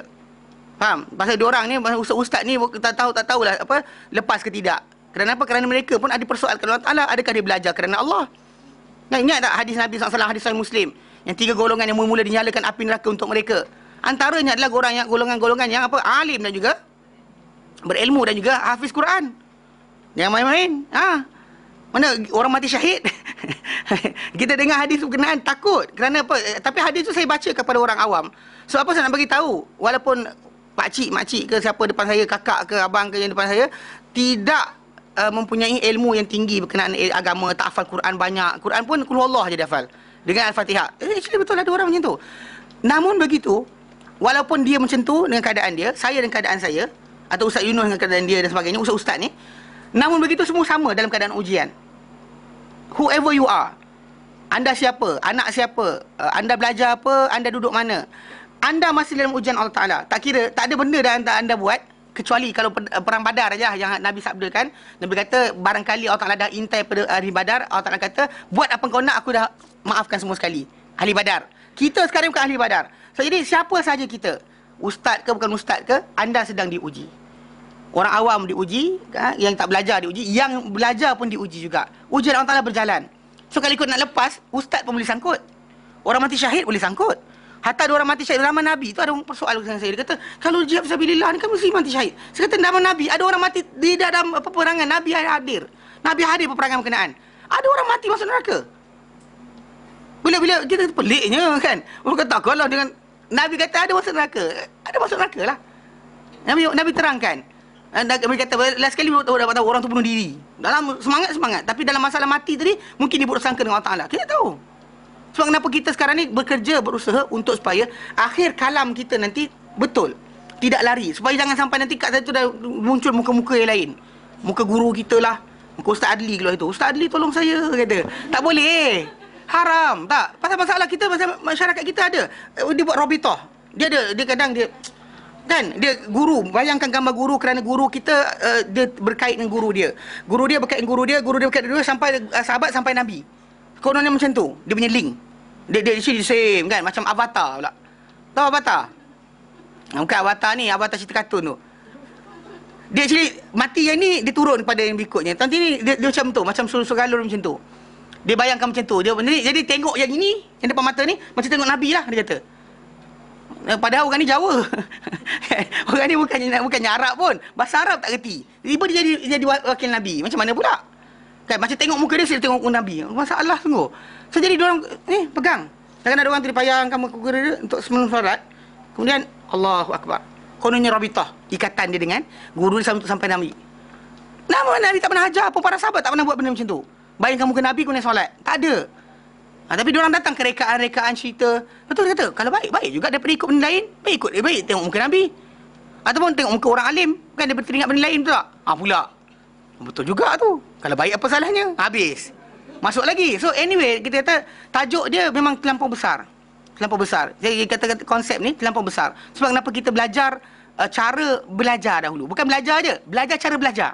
From whom? Daripada siapakah kita ambil ilmu kita? Macam mana cara kita ambil ilmu kita? Macam mana kita berdalil dengan ilmu tadi? Datang dalil hadis dan Quran. Macam mana kita faham dalil berkenaan? Apa kaedah-kaedah dia? Itu kenapa buku ni dikarang oleh pengarang buku kita kata. Dia kata Abdul Rahman Suhayan ni, dia kata aku karang buku ni sebab ni, dia kata. Dia kata aku dapati banyak orang dia kata tersesat, tersalah sebab tadi. Bukan setakat masalah berada di atas jalan yang betul. Quran sunnah semua mengaku ikut Quran sunnah. Kan? Hatta orang-orang yang buat apa zikir lompat-lompat tu. Zikir lompat dekat ulangan tu, dia orang berkata ikut Quran sunnah. Walaupun Nabi tak pernah ajar. Tapi kita kata kerana apa? Kerana lafaz saya ni ikut Quran sunnah ni terlampau umum. Sebab apa? Sebab cara mengambil hukum pun kena belajar. Pasal kalau setakat ada dalam diri kita ni apa dalil, tapi faham salah, dan kita akan salah jugalah. Sebab kenapa kita kata ini panggil manhaj, tata cara, supaya kita jangan tersalah atau terlari daripada jalan tersebut. So jadi antara cara awal untuk kita fahamkan, belajar untuk tidak taklid buta. Itu simple je. Okay? Dan juga taklid kepada pemimpin atau raja atau pembesar. Ni kita ada baca di tu Surah Al-Ahzab ayat 66-68. Allah Ta'ala nyatakan yauma tuqallabu wujuhum finnar, hari di mana dibolak-balikkan mereka, muka mereka di atas api neraka. Yaqulun, mereka akan berkata, ya laitana ata'ana Allah wa ata'ana rasula. Mereka berkata, alangkah baiknya kalau kami dahulu mentaati Allah dan mentaati Rasul. Wa qalu, dan mereka berkata, Rabbana inna ata'na sadatana. Mereka berkata, wahai Tuhan kami dahulu mentaati sadatana, penghulu-penghulu kami, wa kubara, dan pembesar-pembesar kami. Fa adalluna as-sabila, dan mereka sesatkan kami daripada jalan. Rabbana, wahai Tuhan kami, atihim di'afainul azab. Datangkan mereka 2 kali ganda azab. Tapi dah masuk neraka, apa guna kita minta? Kan maksudnya minta supaya orang yang menyesatkan dulu diberikan azab 2 kali ganda. Wal anhum la'nan kabira, dan laknat mereka dengan laknat yang besar. Tapi ini kita kata dekat situ ada penyesalan dia. Penyesalan dia adalah kerana tak ikut Rasulullah SAW punya aturan. Ini macam sekarang ni timbul tajuk nak buat zikir selawat beramai-ramai di dataran merdeka dan sebagainya. Kita kata terus terang menunjukkan cinta pada Nabi SAW bukannya dengan kita berselawat macam tu. Bahkan diajarkan kita belajar ilmu Nabi SAW. Nabi sampaikan itu yang dibuat oleh para imam. Imam Syafi'i rahimahullah, yang imam ulama-ulama hadis, ulama-ulama fiqh, ulama-ulama hadis, ulama-ulama tafsir. Mereka ni bekerja siang malam, kan? Bahkan tak dibayar gaji pun. Bahkan mereka sibuk menghafal, mentelaah, berbincang, bukan untuk dipuji sebagai seorang yang alim, tapi kerana mereka sayangkan Rasulullah SAW. Mereka cuba sedaya upaya untuk menjadi benteng mempertahankan Rasulullah SAW daripada dibohongi, daripada ditipu orang ramai di atas nama Nabi. Itu kerja mereka. Tapi kita kalau ikut masa berkenaan, katakan di dataran merdeka tu, kalau ambil masa yang panjang, yang daripada menyanyi dan juga berjoget-joget atau sebagainya, baik gunakan masa berkenaan belajar hadis Nabi SAW. Apa yang disampaikan. Tapi banyak orang tak nak tahu benda tu. Pasal apa? Takut kena atas kepala. Kalau selawat kan tak ada siapa kena. Kau nakal, aku nakal, tak ada hal, kita selawat. Tapi bila sebut je qala Rasulullah SAW, mula start. Siapa yang kena benda ni? Orang tak nak dengar benda ni sebenarnya. Sebab kenapa banyak orang dia balik pada solution untuk tidak buat amal yang Nabi yang mengajak, yang menjadikan ilmu. Bahkan dia suka pada amal yang tak ada kaitan dengan ilmu pun. Buat je. Jadi kod Nabi SAW datang ketika tu, jadi ada orang dipilih jadi wali. Tahu tak benda ni? Diorang sebenarnya macam ni. Okay, orang-orang yang biasa buat maulid ni, diorang ada kepercayaan. Kepercayaan dia, mereka yang paling besar adalah Rasulullah akan datang pada tempat mereka berselawat. Itu actually kenapa tu mereka bangun. Mereka bangun berdiri kan, bila marhaban, selamat datang ya nurul aini, wahai cahaya mataku, marhaban, selamat datang, marhaban Jaddal Husaini, selamat datang wahai Datuk 2 Husain, marhaban itu yang dia bangun tu. Sebenarnya orang tak faham kan. Dia pergi Yaman dah tahu cerita. Dulu guru saya duduk dalam satu majlis orang kan. Duduk kan, jadi Hasan dan Husain. Dia cerita pasal dalam bahasa Arab, dia digunakan istilah macam Syamsain atau Qamarain untuk matahari dan bulan. Macam abawain lah. Kan abawain, walidain, kan walid, bapa. Walidain 2 bapa ke? Gila pula. Kan? Walidain maksud dia 2 ibu bapa, bapa dengan mak sekali. Okay, macam tu kan, macam Syamsain. Jadi Husaini tu maksud dia ni lah, Hasan dan Husain. Okay, anyway, kisah dia. Diorang di Yaman, dulu guru saya datang hadir majlis. Orang datang panggil, dia pergilah. Sekali tengah-tengah dia buat, semua bangun. Lepas tu orang jeling kat dia. Dia pandang tu. Dia pandang. Dia bangun. Dia kata, Ustaz bangun. Lepas tu dia kata, Nabi datang. Dia kata, mana? Dia kata, mana? Kan, mana? Masalah ini kita kata fahaman khurafat. Okay, dia tu first thing. Second thing, the second one is actually, ini mungkinlah agaknya janji daripada Allah Ta'ala. Mungkin Habib-Habib kata, buat selawat ni, Datuk Seri, kerajaan Datuk Seri takkan hilang. Mungkin, Allah Ta'ala, kita pasti. Benda-benda apa benda dia janji kepada pemimpin negara, wallahu alam. Tapi cerita dia biasa macam tu. Macam dia kata selawat tertentu kalau dia amalkan nanti macam ni rotib haddad. Ada tak kan? Kalau diamalkan dalam satu negeri takkan diserang oleh musuh dan sebagainya. Inna lillahi wa inna ilaihi raji'un kan. Ini masalah dia. Benda tu diamalkan macam tu. Contohnya kadang-kadang ada orang tu dijanjikan kalau buat kat kampung ni tak ada siapa kena ragut. Pak Imam kata, letih juga nak berkawal ni kan. Jom kita buat. So macam tu, itu satu first. Second thing yang biasa dijanjikan bahawa diorang bagi sisi diorang tidak ada siapa-siapa jadi wali, dijadikan wali kecuali dalam majlis berkenaan. Pasal Nabi hadir kan, kokok Nabi pegang kepala orang tu jadi wali. Tu semua jadi macam hadir, cepat-cepat datang, kokok jadi wali. Tu masalah dia. Tak, ini betul, ini fakta. Apa kepercayaan mereka? Jadi sekarang kita terlibat sama, kenapa? Tak tahulah kan. Orang pandai banyak, tapi mandai pun banyak juga. Pandai banyak, mandai pun banyak juga. Faham Jadi ujung ni tajuk yang ini, di antara natijah taklid, berkata pengarang buku kita hafizahullah, di antara natijah taklid, di antara natijah hasil taklid ni, mana taklid daripada bapak atau nenek ataupun kepada orang abid atau alim yang kita kata benda tu tak sepatut berlaku. Dia cuma irsyad, tunjuk, bukan kita ikut dia. Itibak bukan kepada ustaz-ustaz, tapi kepada apa? Apa ditunjukkan oleh dia daripada Nabi SAW. Kalau kata tapi tak dan hafal, ambil masa lah. Kan masa tengok cerita ramah ada, masa untuk hafal dalil tak ada. Apa pasal? Kan? Cerita ramah bukan sini tempat lain. Okay. Ataupun taklid kepada pemimpin. Dan ini masalah, pasal separuh orang tu disalahkan. Anak dia sesat pun disalahkan pemerintah. Masalah jugalah. Tak boleh salahkan semua orang kan. Kita jangan bangau-bangau tahu, bangau-bangau. Kan? Semua salahkan orang. Kita sendiri tengok diri kita sendiri. Alaikum anfusakum. Jaga diri masing-masing. La yadurukum man dhalla idza tadaitum. Tak mudaratkan kamu kalau orang-orang yang sesat kalau kamu dapat hidayah, diorang tak boleh mudaratkan kamu. Pasal tak ada masalah kat situ, tak ada kaitan. Diorang amalan diorang, kita amalan kita. Okey? Li amali walakum amalukum. Itu lafaz yang para anbiya lafazkan kepada orang-orang yang orang-orang kufar. Kita kadang-kadang kalau pemimpin kita ajak benda bukan pun, li amali walakum amalukum. Stop situ je. Jangan salahkan orang. Kita tanggungjawab atas diri kita. Jangan salahkan orang Jadi dia kata 3 benda tadi. Dia kata natijah taklid tadi, pergantungan ahli jahiliah kepada kebiasaan. Natijah dia bergantungnya ahli jahiliah ni kepada kebiasaan, adat dan warisan kemasyarakatan yang dinukilkan oleh orang ramai. Macam tadilah. Kan? Munazar adalah benda kita dah buang. Contoh macam mandi safar. Mungkin bayar nazar kat kubur. Dia bahaya sebenarnya. Sebahagian dari kumpulan-kumpulan yang habis-habis datang Malaysia ni, di negara asal mereka pergi kubur je kerja dia. Kalau dia kata dia berjaya masuk kat Malaysia ni dengan kuat, dia akan start benda tu, amalan berkenaan. Kok kalau mati seorang Habib tu kat Malaysia, siap. Kau tanam kat Malaysia, lagi siap. Nanti yang semua akan datang kubur dia. Macam dekat Indonesia, Singapura kan. Ada makam Habib Noh. Tu macam tu lah. Dia akan buat benda tradisi yang sama. Cuma sekarang kita dah berjaya buang. Kita di Malaysia ni alhamdulillah kita buang benda ni. Dulu semua Datuk Keramat kampung dekat Datuk Keramat tu. Datuk Keramat. Tahu tak ada keramat kat situ? Tu akad tak kan. Mana kat situ ada kubur orang ziarah dulu. Nak minta niat, minta nazar dan sebagainya, nak dapatkan hajat. Ada kat kawasan tu. Cari tanya orang kawasan tu. Ada kampung mana benda tu ada sebenarnya. Ya, Datuk Keramat tu ada kubur kat situ sebenarnya. Dulu. Memang kita kata tapi dah dibuang. Kita alhamdulillah buang. Sekarang ni datang kumpulan yang buat kerja ni. Di Malaysia tak buat. Dia kita masalah saya sembang kawan-kawan saya. Bila tindakan nak diambil pada kumpulan ni, ada orang yang mempertahankan orang dan kata apa? Ini dibuat kat negara dia, bukan buat kat Malaysia. Betul lah dia sembah kubur ni, tapi sembah kubur dekat negara dia je, tak buat kat Malaysia.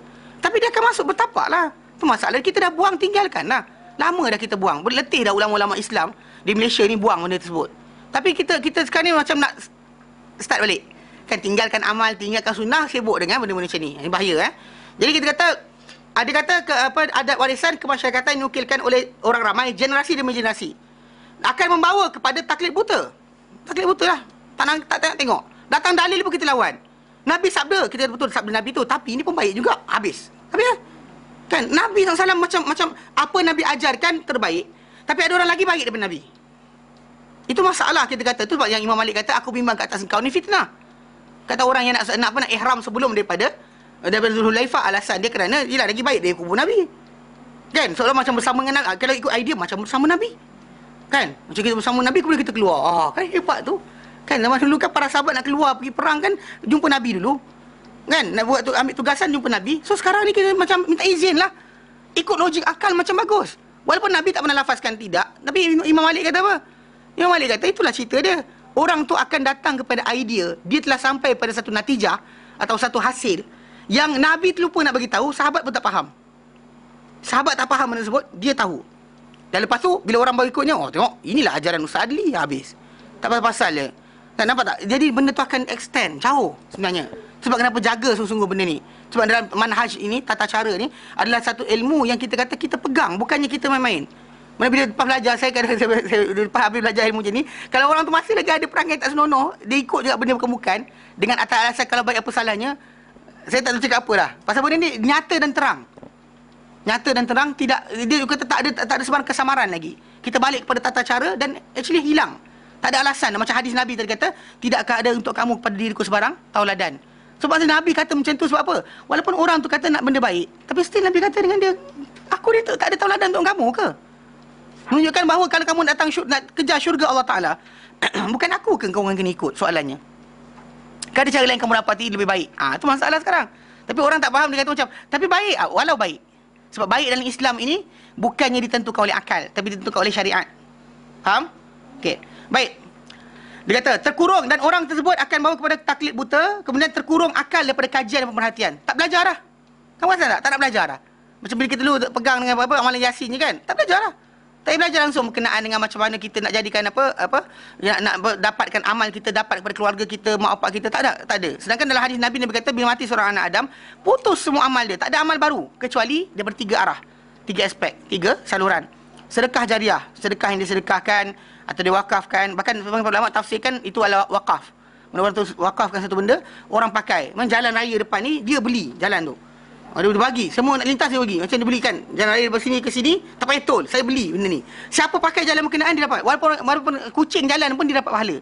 Macam orang yang tanam pokok dan sebagainya kan, dapat sedekah jariah. Lepas tu ilmu yang tafa'u bihi, ilmu yang dimanfaatkan. Maksudnya dia diajarkan orang satu pengetahuan, orang beramal dengan ilmu tersebut. Lalu dia akan dapat. Tapi balik pada ikhlas lah. Tu ustaz kalau tidak selamat dah. Ustaz selamat kan. Ajar macam ni orang dengar, orang ajar anak dia kan MLM. Untung kan. Tetapi dalam masa yang sama kan, kadang-kadang ikhlas tadi menjadi masalah. Kadang-kadang kita mengajar, kita bercakap kerana nak supaya orang kata kita alim, bukan kerana untuk tajuk berkenaan. Itu bahaya dia. Okey. Atau last kali, awaladin salihin yad'ulah, ataupun anak yang soleh mendoakan dia. Maksudnya anak itu menjadi sumber dia mendapat pahala. Anything anak tu buat ni kefahaman dalil. Orang kita kat Malaysia tak faham dah hadis ni. Dia kata anak je boleh sampai. Bukan doa. Anak tu macam sekarang ni tuan-tuan sekalian datang kelas kan. Datang kelas ni mak bapak dapat saham. Syarat dia, anda masih lagi ingat mak bapak anda. Maksud dia kejap lagi ada doa, ya Allah ampunkan mak bapak aku dan sebagainya. Atau solat zuhur kan doa. So anything yang you buat antara waktu solat ke solat tu, semua mak bapak dapat saham. Kita tolong orang susah, kita bersedekah, kita ni sumber kepada apa? Kepada pahala mak bapak kita yang telah mati. Kalau kita doakan untuk keampunan dia. Dan kita jadi macam pokok. Tahu pokok kan? Bila tanam orang tu pokok, orang tanam pokok, tanam benih, dia letak kat bumi. Benih tadi tumbuh pokok yang besar. Pokok tu berbuah. Buah tu dimakan oleh manusia, dia dapat pahala. Dimakan oleh binatang, dapat pahala. Dimakan oleh burung, dapat pahala. Makan oleh serangga, dapat pahala. Daun tu gugur, dimakan oleh ulat, dapat pahala. Orang berteduh pokok tu, dapat pahala. So, macam itulah anak yang kita tinggalkan. Tapi kefahaman ini datang bila kita belajar. Bila orang dah tutup, tak payah tahlil sampai dah. So, orang tak belajar. So, tidak ada siapa yang terasa nak buat benda baik banyak untuk dapatkan pahala bagi mak bapak dia. Faham tak? So, konsep sebenarnya bila kita belajar dan kita ada semangat lagi nak buat baik banyak-banyak. Sayang mak bapak kita kan? Sayang kita zahirkan dengan apa? Kita buat banyak kebaikan dan jangan lupa berdoa untuk mereka. Dan dengan doa kita menjadi link. Kalau anak tu baik semata-mata, tak doakan mak bapak dia, maka putus. Tapi kalau anak tu doakan, dia jadi macam link berjalan. Link berjalan. Tak kira solat ke dalam kereta ke, maksudnya sering masih lagi ingat mak bapak dia. Pasal bila seorang manusia tu dia buat amal soleh kebaikan, malaikat tengok pada dia, Allah Taala pandang pada dia. Kemudian bila mulut dia lafazkan ya Allah ampunkan mak bapak aku, Allah Taala kata pandang dah mak bapak dia. Sekali. Ini tunggu pula. Tahlil nanti kita buatlah setahun sekali dengan mak bapak. Salah juga. Nampak tak? Jadi salah faham. Salah faham berkenaan dengan dalil tadi. So kita akan belajar bila kita tengok pada dalil tadi dan kita tak taklid buta. Tapi bila kita taklid buta, kita akan balik daripada dalil. Tak akan meneliti, tak akan mengkaji. Kita akan diam aja. Putih-putih itu je lah kan. Ilmu kita takut ni. Tak pernah naik. Dan tapi nak baik pangkat, pergi kursus dan sebagainya, ambil diploma, ambil sekian. Kalau dia kata polis tu, kalau polis pangkat paling tinggi dia boleh dapat dengan SRP ataupun PMR lah. Dia boleh dapat pangkat tertinggi sub inspector. Bijak mana sekalipun sub inspector je. Kalau dia kata dia ada SPM, dia boleh jadi inspector. Kalau dia ada apa? Dia ada ijazah atau atas sikit diploma, dia boleh jadi chief inspector. Nampak tak? ASP lah benda tak. ASP tu maksud dia apa? Assistant Superintendent Polis. Yalah, benda tu lah. Itu kata ketua inspektor lah, chief, dia bukan. Macam ni ASP tadi, dia boleh naik atas lagi. Tapi benda tadi kalau ikutkan, macam kalau masuk askar, kalau orang tu ada ijazah kan, dia jadi Kapten. Jadi kapten, ada ijazah masuk kapten. Nama tu sebutlah benda pun. Tapi paku dia 2. Kalau dia tu paku 3. Dia dalam belakang lah. Actually, anything yang kita kata kaitan tadi ni, maksud dia nak dapatkan pangkat dunia, anda kena tambah ilmu. Kena ada ni. Tapi nak untuk akhirat, tak pernah tambah. Apa hal? Kan dengar ada hadis, belajar hadis ni. Seronok ni, tapi tak belajar. Kan? Bagus belajar. Tu sebab maksud dia, kita kena belajar semua aspek ilmu. Supaya ilmu kita tambah dan juga iman kita naik. Dengan ilmu tadi, pengetahuan tu menaikkan iman kita. Bukan duduk takut lama je. Dah belajar 20, dah lah, jangan belajar yang lain. Payah je. Lepas tu pun, belajar akidah dengan Ustaz Kariman, stop situ je lah. Tak payah belajar dengan orang lain dah. Mana boleh macam tu? Kan Ustaz Kariman dia ada bidang dia. Actually bahkan Ustaz ni ada bidang-bidang masing-masing. Saya sendiri sebenarnya saya sampaikan benda ni, apa saya sampaikan jemahkan. Bukannya ini ilmu saya. Faham? Faham tak? Maksudnya Ustaz Yunuh boleh ajar benda ni. Siapa-siapa boleh ajar ni pasal benda dah terjemahkan. Saya bukan ilmu saya. Kalau ikutkan pengetahuan saya, yang paling saya punya major adalah berbanding dengan sains dan Al-Quran. Komparatif berkenaan dengan sains dan Al-Quran. Itu saya punya bidang. Macam kalau ada ustaz tu bidang dia berkenaan bahasa Arab. Ada ustaz tu bidang. Tengoklah ilmu apa. Ni duduk kat ustaz tu je. Aku tak nak lari ke ustaz ni. Ustaz ni lah bagus sekali. Mana boleh macam tu? Kan tahu dah ilmu tu tambah. Kena tambah lah, upgrade lah. Kan? Datang kelas kan, celup-celup kan. Masa kosong ada datang lah. Kan? Faham Okey. Jadi kata apa? Kerana itu apabila datang Nabi SAW dengan tauhid. Okay. Kerana itu, kerana taklid tadi, apabila baginda SAW datang dengan tauhid, orang ramai merasa pelik. Orang ramai merasa pelik. Sedangkan Nabi SAW bawa benda yang betul. Mengajar pada mereka berhala, tak bercakap, tak mendengar, tak makan, tak ada keinginan dan sebagainya. Tapi orang ramai kerana taklid buta, dia rasa apa? Pelik. Dia kata, pelik je agama dia. Kan? Orang ramai merasa pelik dan mereka berkata dan mengingkari dengan mengatakan, aja'alal alihata ilahan wahida. Adakah Muhammad ni, adakah dia nak menjadikan Tuhan-Tuhan yang banyak ni, 360 Tuhan kita ada ni berhala kita sembah, ilahan wahida, Tuhan yang satu je. Inna hadza la syai'un ujab. Sungguh perkara ini adalah perkara yang pelik. Ni kata-kata siapa? Musyrikin Mekah kepada baginda SAW. Dan surah Sad ayat ke-5. Hatta Ibrahim AS ketika jumpa kaum dia, kan dia tegur kaum dia. Dia kata, ma hadhihi tamathil lati antum laha akifun. Apa berhala-berhala ini yang kamu pada berhala ni duduk iktikaf, berteleku duduk lama-lama ni? Mereka kata, qalu wajadna aba'ana laha abidin. Mereka kata, kami dapati atuk nenek kami kepada berhala mereka menyembah. So bahaya. Pasal kita kata benda ni adalah satu jahiliah yang sedang berlaku sekarang ni. Bila manusia tadi dia kata bapak aku buat, habislah. Lepas tu ayat yang paling masalah tadi, separuh tu, takkanlah saya selama ni belajar saya salah. La ilaha illallah wahdahu la syarika lah. Nabi kah anda? Soalannya, anda nabi ke? Tak. Ustaz anda nabi? Tak juga. So kalau anda kata ustaz anda tersilap, biasalah, dia manusia. Tak masalah. Kita upgrade ilmu kita. Ini kadang-kadang, takkan ustaz televisyen tu salah? Kalau salah, kenapa pula orang bagi dia masuk? La ilaha illallah wahdahu la syarika lah. Kalau orang telanjang nanti boleh ada, kenapa pula orang macam ni tak boleh keluar?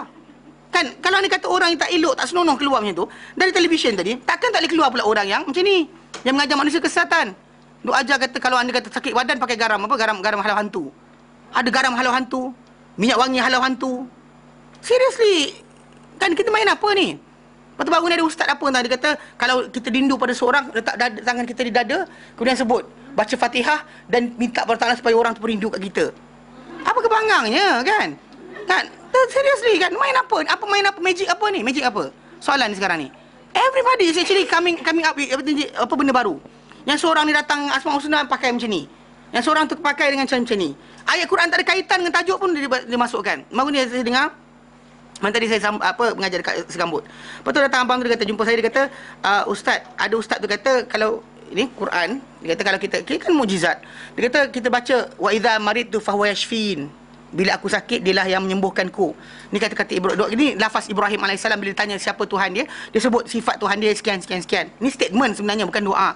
So jadi this guy dalam television kata kalau nak bimbang sakit jantung, maka letak tangan di dada kemudian sebut wa idza maritu fa huwa yashfin dan lafazkan dan anda tak akan kena sakit jantung.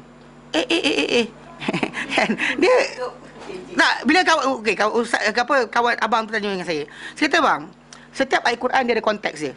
Ada konteks dia. Dilafazkan sebagai statement atau dilafazkan sebagai doa. Kalau dilafaz sebagai doa, contoh macam doa Musa AS ketika dia lapar. Kan dalam surah Qasas. Kan Allah Ta'ala kata apa? Fatawalla ila zilli. Lepas dia tolong budak perempuan dua orang tu. Waqala.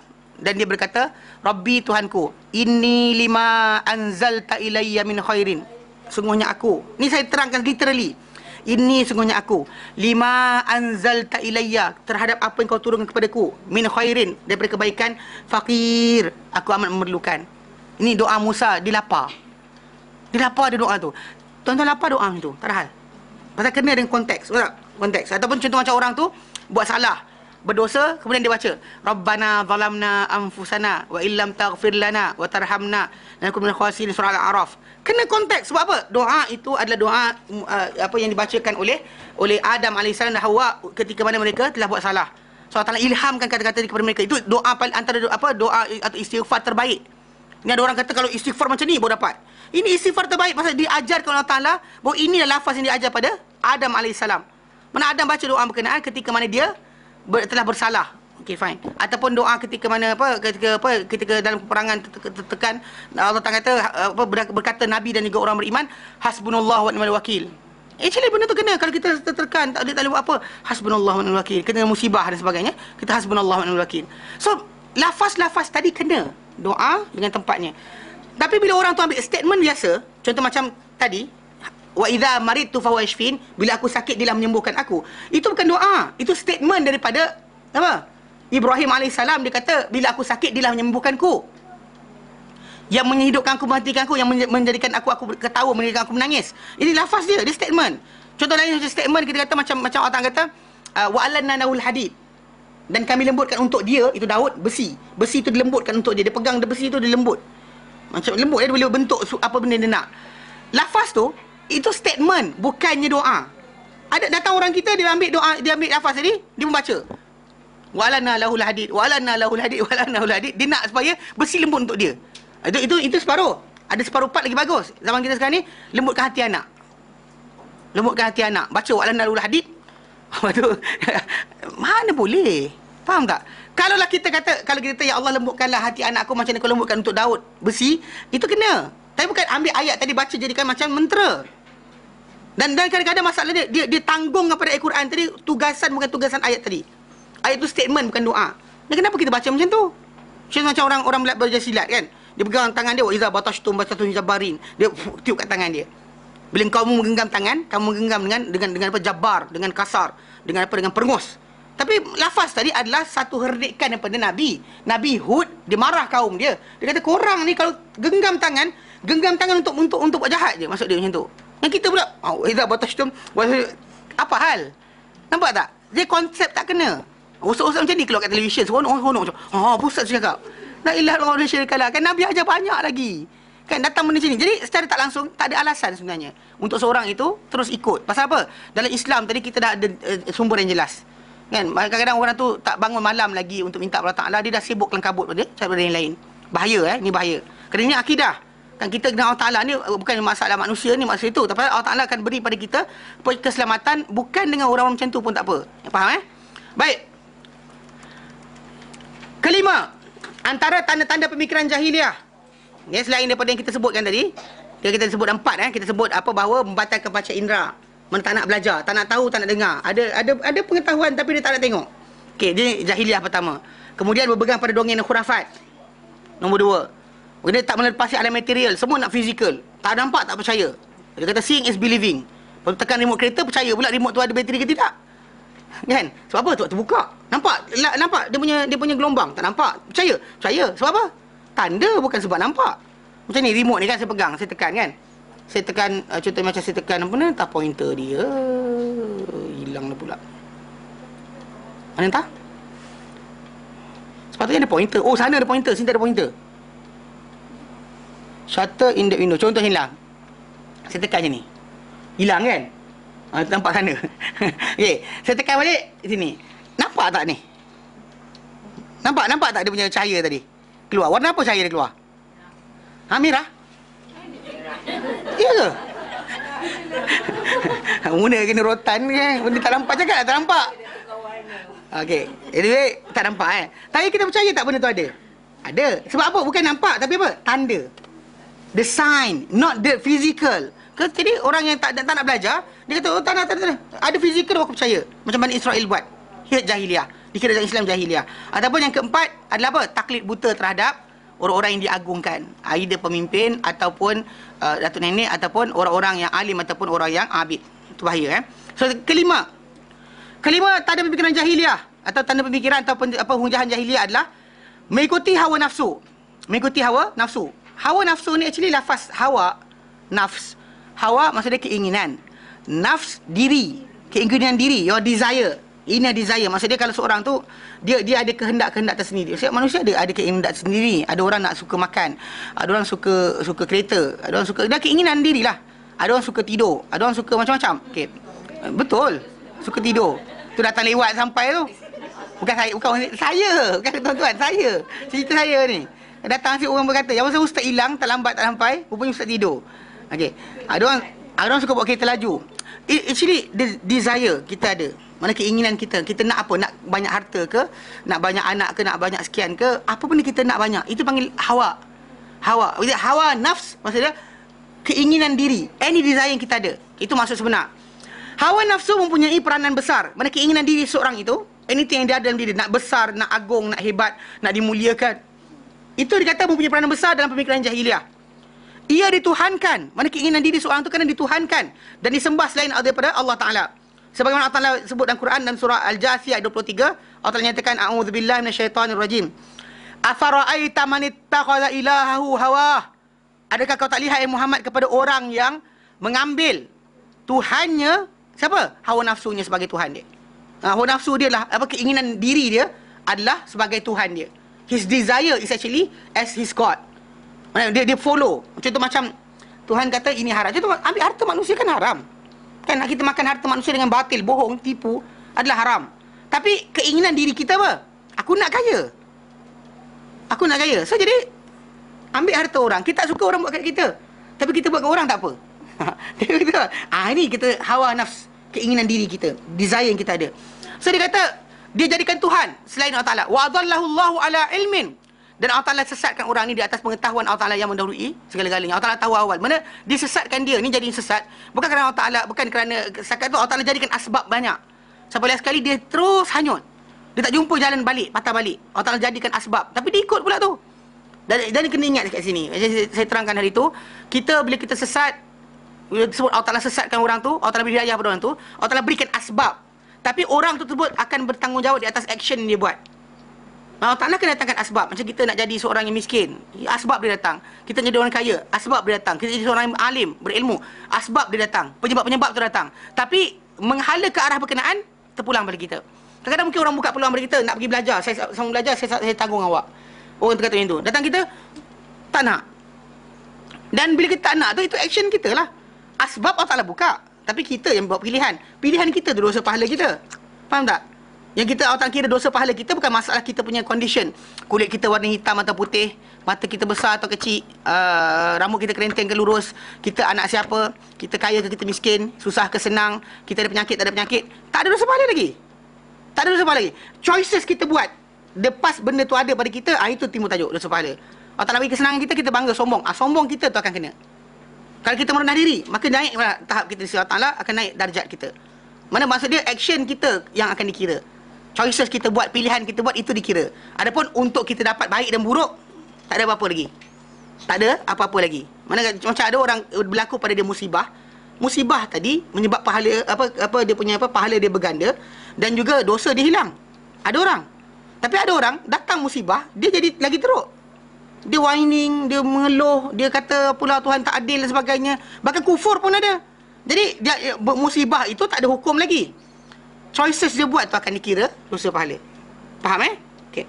Jadi secara asasnya orang-orang yang mengambil hawa nafsu sebagai Tuhan, itu pilihan dia. Maka Allah Taala sesatkan dia oleh Allah Taala kerana Allah Taala tahu dia tetap kufur atau ingkar, tak nak ikut. Ataupun satu tafsiran lain, walaupun dia dapat di atas ilmu yang nyata, dia masih lagi akan sesat. Sebab apa? Sebab dia ikut hawa nafsu dia.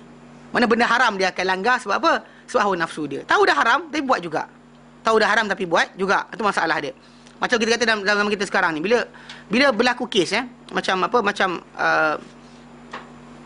Islam haramkan lelaki dengan wanita ni berduaan dan sebagainya, tanpa mahram, kita kata berduaan macam tu. Kemudian kita dah tengok anak kita suka keluar mengayau.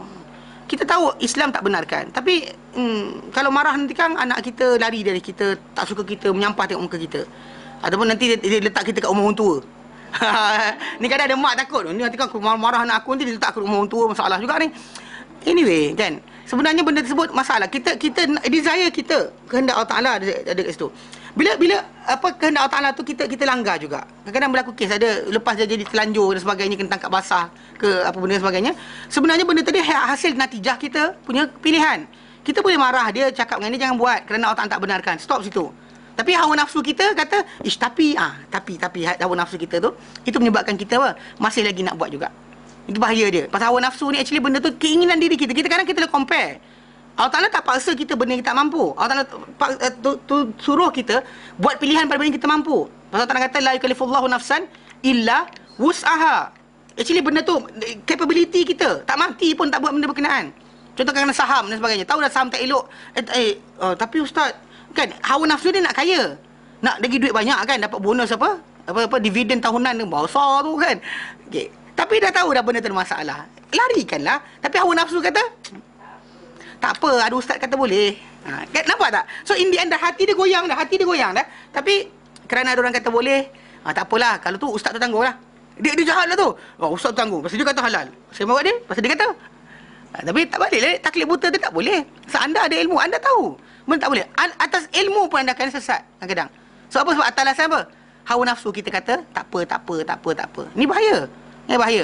Tapi kita kata dalam asas ni yang berlaku pada masyarakat zaman dahulu, ini yang berlaku bawah ni. Kerana ini dia kata mengikut hawa nafsu menjadi penghalang kepada orang musyrik daripada menyahut kebenaran. Okey? Menyahut mengikut hawa nafsu ni menjadi penghalang orang musyrik daripada menyahut kebenaran. Ini jadi kes macam contoh macam kata-kata yang disebut oleh oleh Abu Jahal. Dia kufur dengan Nabi SAW. Dia kufur dengan Nabi SAW. Lepas tu bila dia kufur kepada Nabi SAW, dia pernah keluar statement. Statement dia berbunyi, apa sekejap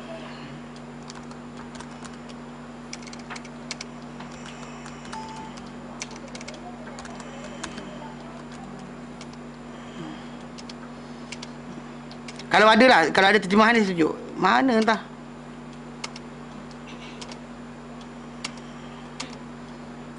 Dia pasal benda tu tajuk tadi datang pada apa? Pada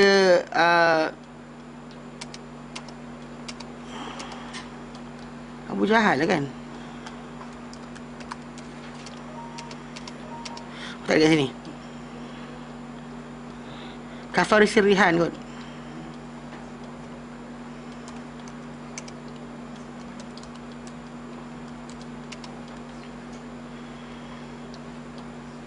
Ya.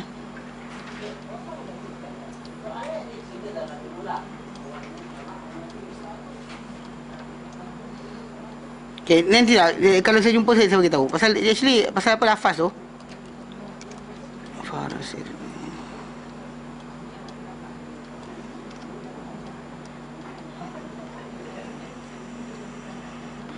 Okay. Nanti nak balik. Dia kisah dia tafsir ayat ayat Quran, ayat surah surah Al-Qasas. Okey, surah Al-Qasas ayat 50 ataupun ayat lain yang Allah Taala nyatakan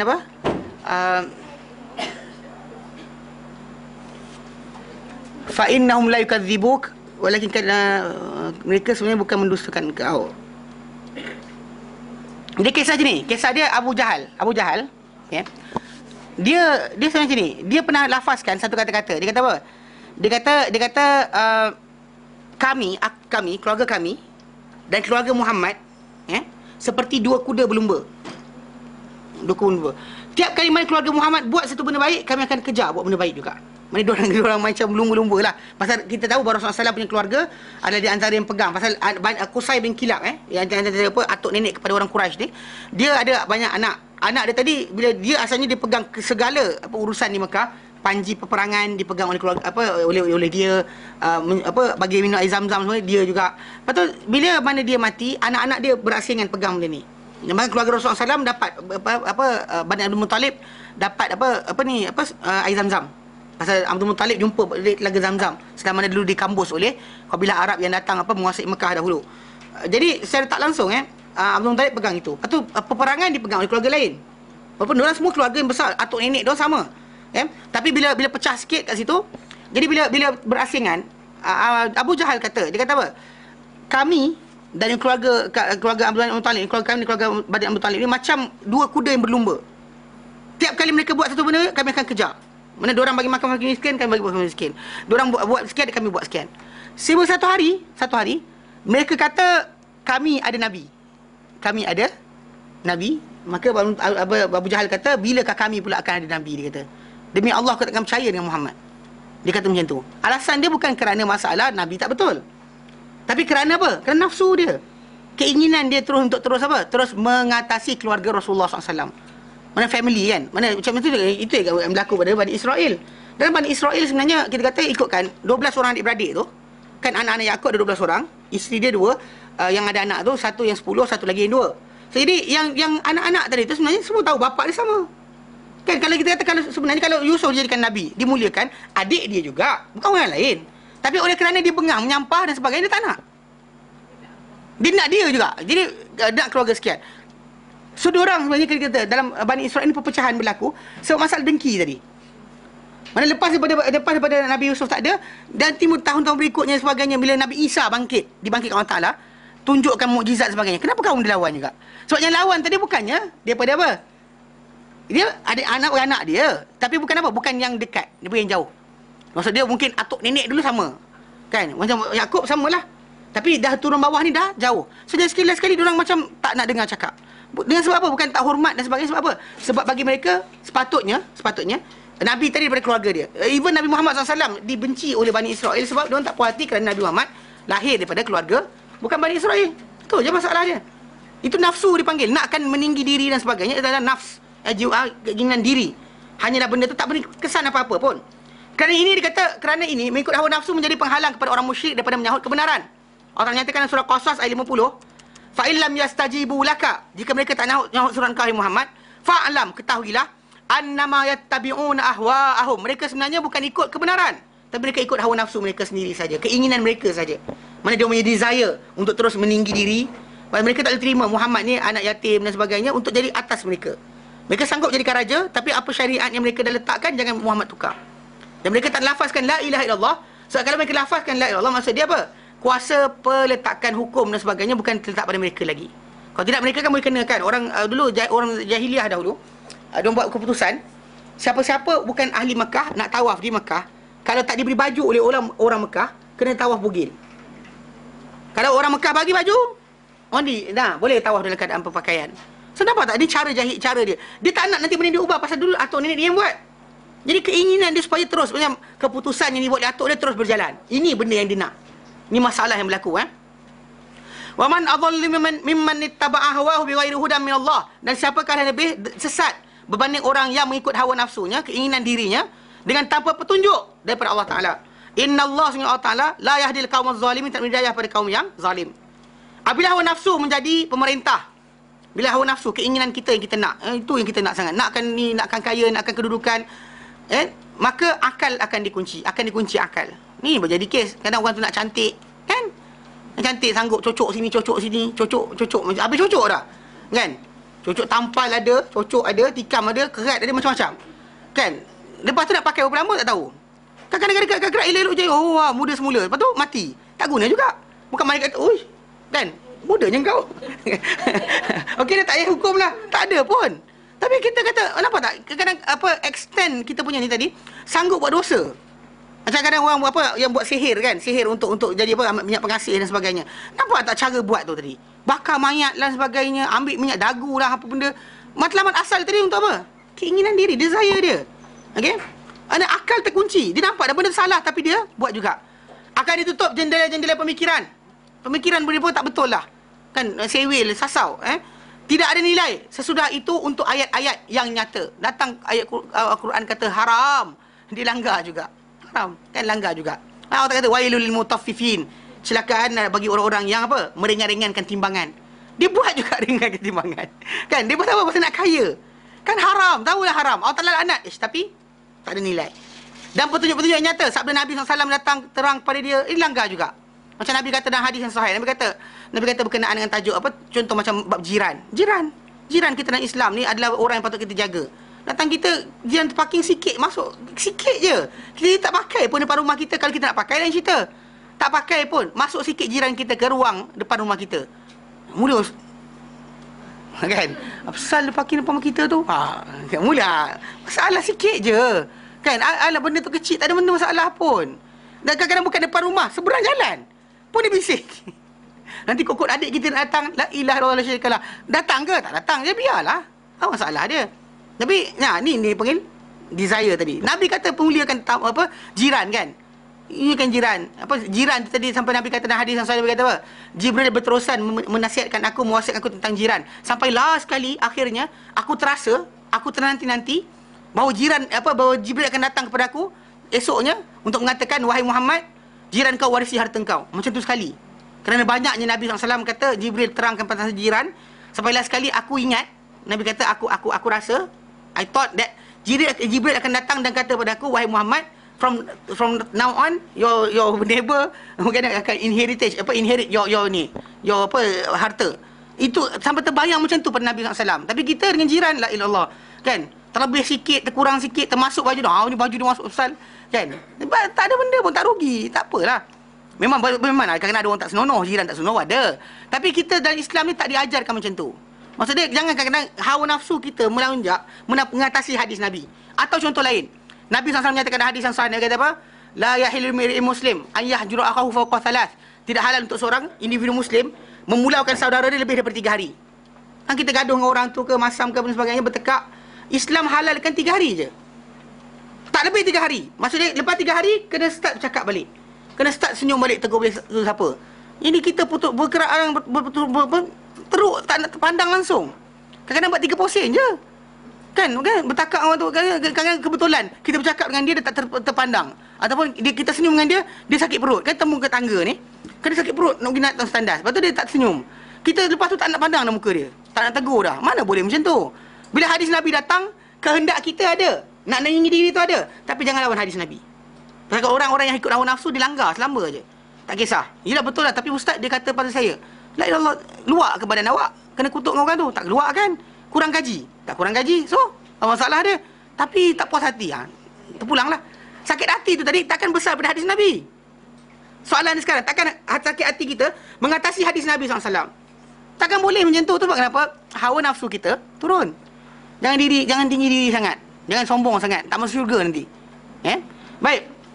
Masa Nabi kata dalam hadis yang sahih, Nabi kata la yadkhul jannah, takkan masuk syurga man kana fi qalbi, siapa yang dalam hati dia mithqal dzarratin min kibr, ada sebesar zarah apa? Sombong. Faham Kerana hawa nafsu, keinginan diri tu menolak semua itu. Tolak dalil, tolak petunjuk, dan berpaling daripadanya. Lalu individu berkenaan menjadi tawanan kepada kuasa hawa nafsu. Bercampur aduk di hadapannya laluan-laluan yang jalan. Jalan betul ada, jalan salah ada, ikut juga jalan yang salah. Sebab apa? Sebab dia tak faham mana betul-betul masalah. Dibutakan akal dia, dibutakan pemahaman dia. Dan menjadi gelap dalam perjalanannya lorong-lorong kebenaran dan hidayah. Benarlah Ahmad Syauqi bila dia kata apa?